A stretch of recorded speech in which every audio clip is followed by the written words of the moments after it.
রামিসা হত্যা, ধর্ষণ এবং হত্যা যে নৃশংস হত্যাকাণ্ড নিয়ে সারা দেশে এটা তোলপাড় অবস্থা সৃষ্টি হয়েছে।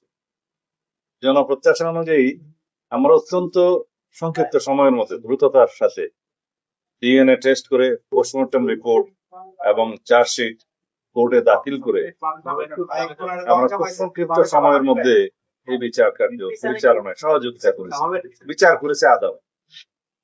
আদালত এই ঈদের ছুটির মধ্যে তাদের ছুটি বাতিল করে বা জুডিশিয়াল যেটা লিভ আছে সেটা বাতিল করে আদালতের কার্যক্রম পরিচালনা করেছে। তারা একটা রাষ্ট্রীয় এবং সামাজিক দায়বদ্ধতা থেকে সেটা করেছে। তবে যাতে অবিচার না হয় সেজন্য রাষ্ট্রপক্ষ থেকে আইনজীবী, আসামি পক্ষের আইনজীবী হিসেবে একজন নিয়োগ করা হয়েছে। সাক্ষী প্রদান করা হয়েছে, চিকিৎসক সাক্ষী দিয়েছে, পুলিশ সাক্ষী দিয়েছে। এখানে যেহেতু আসামি 2 জন, যেহেতু 164 স্বীকারোক্তিমূলক জবানবন্দি রেকর্ড করা হয়েছে, ডিএনএ টেস্ট এবং পোস্টমর্টম রিপোর্ট হয়েছে, সবকিছু মিলিয়ে এই মামলাটা খুব বেশি কঠিন কিছু ছিল না প্রমাণ করা।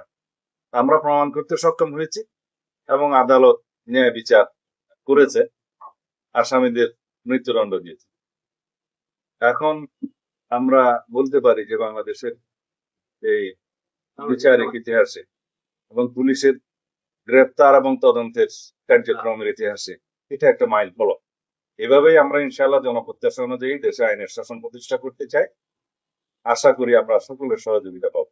কার্যকরের বিষয়টা নিয়ে মানুষ আসলে কার্যকর হয় না বলে আসলে মানুষের আশা থাকে না। কার্যকরের বিষয়টা হচ্ছে যখন মৃত্যুদণ্ড দেয়া হয় কাউকে, সেটা ডেথ রেফারেন্স হিসেবে হাইকোর্টে শুনানি করতে হয়। হাইকোর্টে এরকম ডেথ রেফারেন্সের সংখ্যা যেগুলো ডেট অনুসারে শুনানি হয়, আগেরটা আগে পরেরটা পরে হিসেবে। তবে ব্যতিক্রম হিসেবে 2-1টা ঘটনা হয়েছে।